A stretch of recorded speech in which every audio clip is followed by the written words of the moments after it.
Assalamualaikum warahmatullahi wabarakatuh.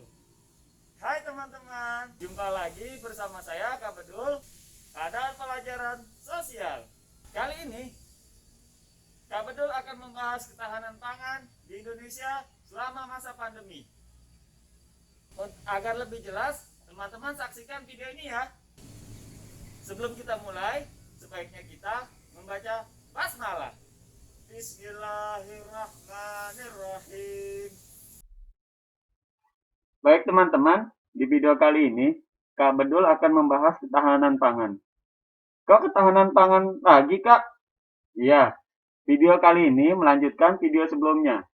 Kita akan membahas tentang ketahanan pangan Indonesia di masa pandemi. Teman-teman tonton sampai selesai ya.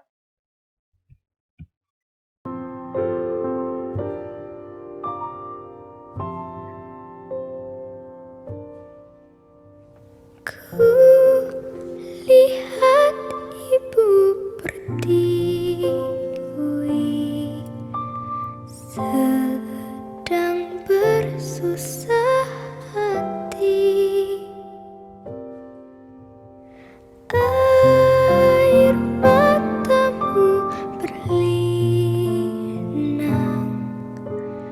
mas intanmu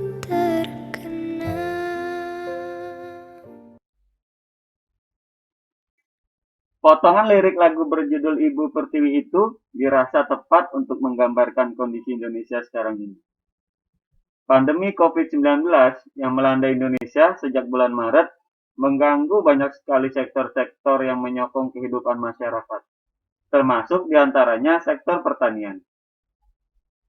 Sektor pertanian menjadi sorotan karena memiliki kaitan erat dengan ketahanan pangan nasional.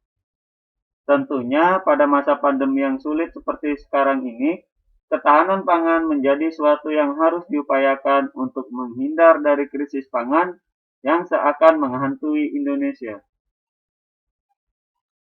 Meskipun menurut data yang dilansir dari Badan Pusat Statistik Kementerian Pertanian, stok pangan nasional diprediksikan mengalami surplus hingga bulan Juni 2020.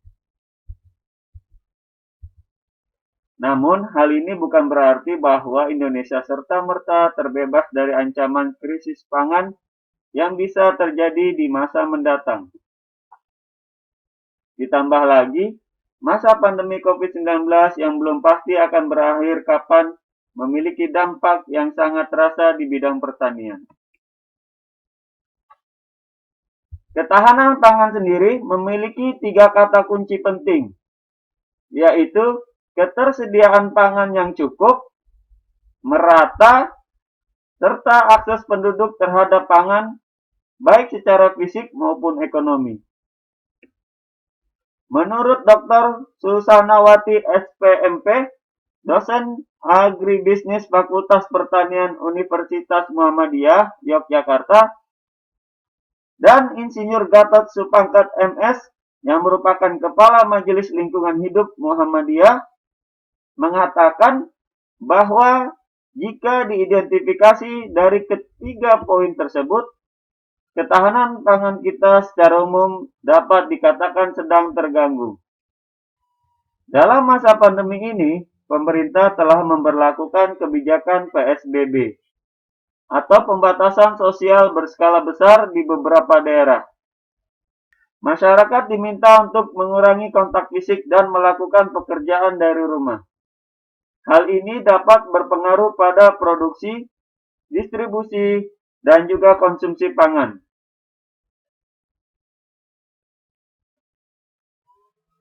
Dengan adanya pembatasan-pembatasan, distribusi pangan menjadi lemah.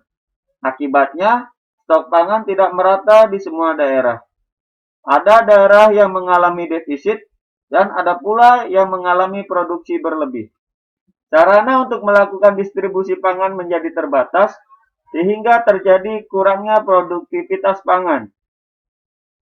Selain itu, dengan pola hidup masyarakat yang berubah, otomatis permintaan masyarakat sebagai konsumen pangan juga berubah. Hal ini dapat mengakibatkan perubahan harga-harga pada produk pangan.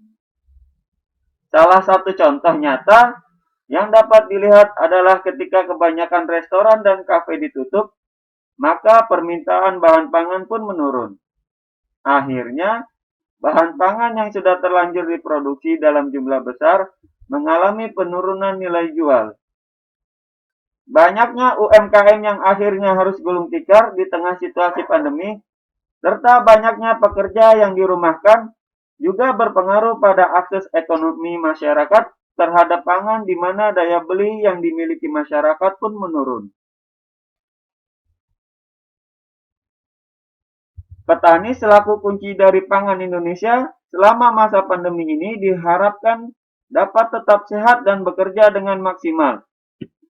Permasalahannya adalah sekarang ini jumlah petani di Indonesia banyak yang tergolong masuk ke usia tua.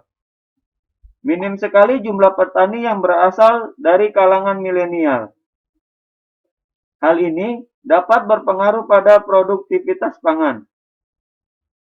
Mirisnya, penggusuran dan kriminalisasi terhadap petani juga kerap terjadi.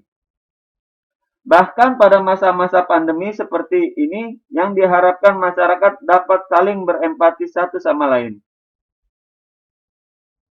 Permasalahan lain yang berkaitan dengan pangan adalah ketersediaan lahan.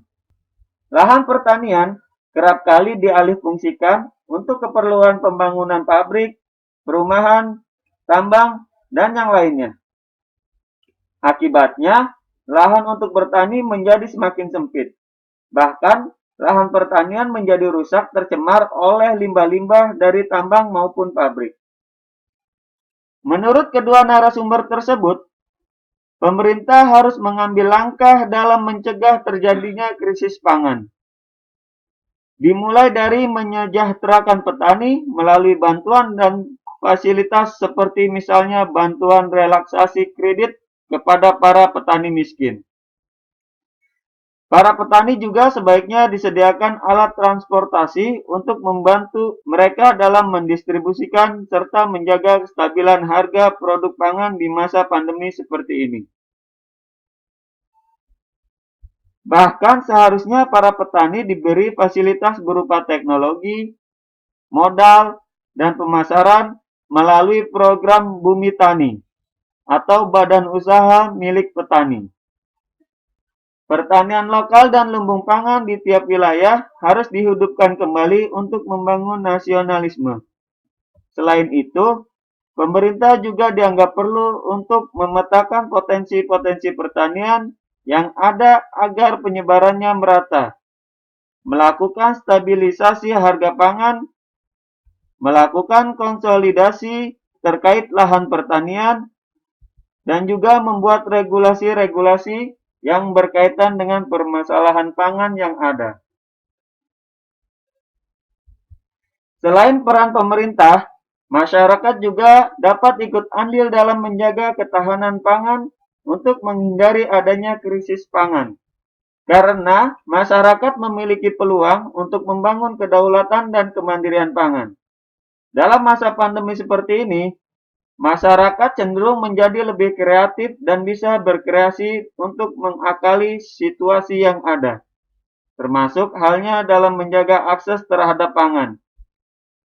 Masyarakat diharapkan memiliki kesadaran untuk melakukan penanaman mandiri minimal untuk memenuhi kebutuhan pangannya sendiri.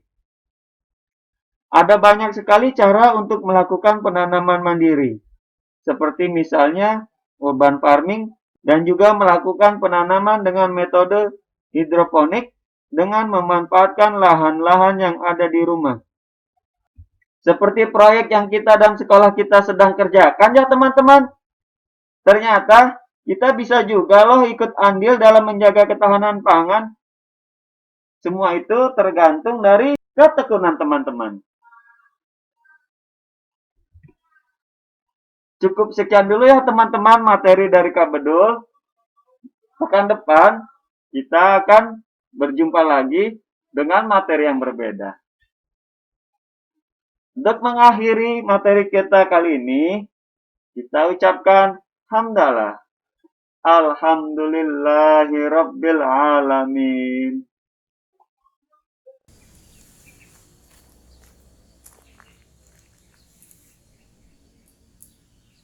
Teman-teman, bagaimana materinya? Mudah kan? Semoga materi kali ini teman-teman dapat memahaminya. Sekian dari Kak Bedul. Ketemu lagi teman-teman pekan depan. Tetap bersama Kak Bedul pada materi yang berbeda. Wassalamualaikum warahmatullahi wabarakatuh.